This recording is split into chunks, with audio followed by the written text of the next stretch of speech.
Hi everybody, I'm Josh from Cutthroat Comics. I've been writing for about 6 years now. We've released 10 comic books, 6 books, those being a couple novels and short stories and poem books, and then a self-help and a kids book.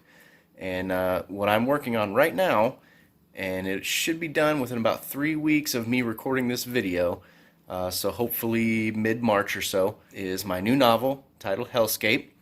And I've been given some questions that I'm going to answer for you guys, and I haven't actually read the questions yet, so watch me stumble as I read these and try to answer about the new book that I've thought almost zero about marketing yet.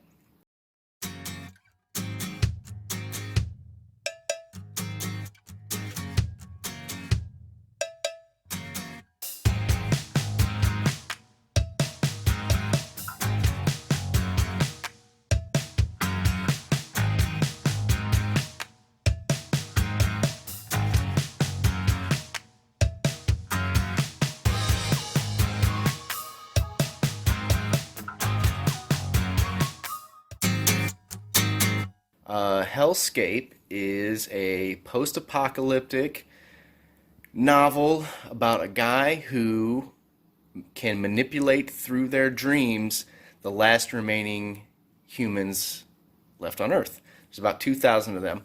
And there is a dictator who has taken over. He's come up through the gangs, and he and the main character get at odds over a woman, as most conflict in life does. There's also a third party, so it's kind of a love triangle. It is a lot. Well, I'm not. It's. I don't think it's a lot like anything, but it's a little like a lot of stuff. It's taken me nearly 2 years to write this book. It's sitting at over 80,000 words, so it should be around 400 pages after it's edited and formatted. For me, the time it took me to write this was a lot different. Most things I do, the other books, my first book I wrote in like 10 months. I think it took me a year to write the sequel to that book. So almost 2 years on this one. This one is very deep. There's a lot of thought gone into the characters and their development through the book. Um, I think that the dialogue is a big step up for me. And it's not a comedy. I'm used to writing a lot of comedy stuff, other than my short stories, which is about a bunch of different things. But this is not a com. There is a little bit of comedy in there, but not that much. So that's what's different for me. One of the characters is kind of the right-hand man of the main guy, and his name is Spaghetti Jenkins. Because it's 400 years in the future, everybody kind of, some people have silly names, Spaghetti being one of them.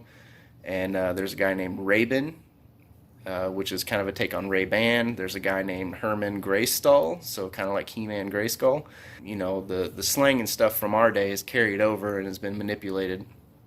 You know, and then there's also people named William and stuff like that.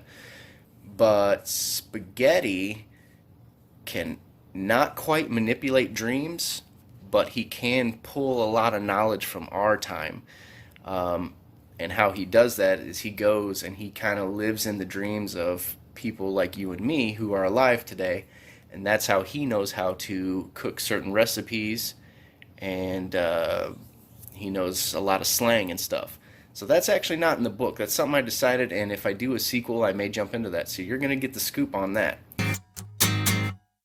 A little like a lot of stuff. So it's a little bit of Game of Thrones thrown in with the Postman and Oliver. Yes, Oliver, the Charles Dickens thing. It's got a little bit of Inception in it because it does deal with dreams.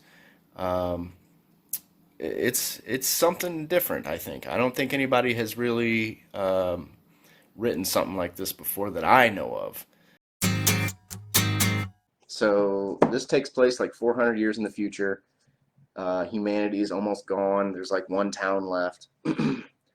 um, there's a dictator who's taken over, and of course he's a jerk and all that. And there's like some love triangles, and then there's the one guy that his job is to kind of maintain homeostasis and kind of direct mankind in the way it's supposed to go. And he does that by going into this astral plane called the Record, and by doing so, he can hop into people's dreams, you know, and if they're arguing over, some guy stole a chicken or something, he can go and settle the argument to keep things copacetic. And if people are arguing, like a married couple, if they're having issues, one of the things he can do is go in and reignite the romance or convince them to break up. It kind of depends on what they want, and what the record tells him to do, sort of. Uh, Pretty much all social media is at Cutthroat Comics. That's on Twitter. Instagram is Cutthroat_Comics. Facebook /Cutthroat Comics. And Snapchat is also Cutthroat Comics. So I mean, it's pretty easy to find, I would think. Thank you guys for watching.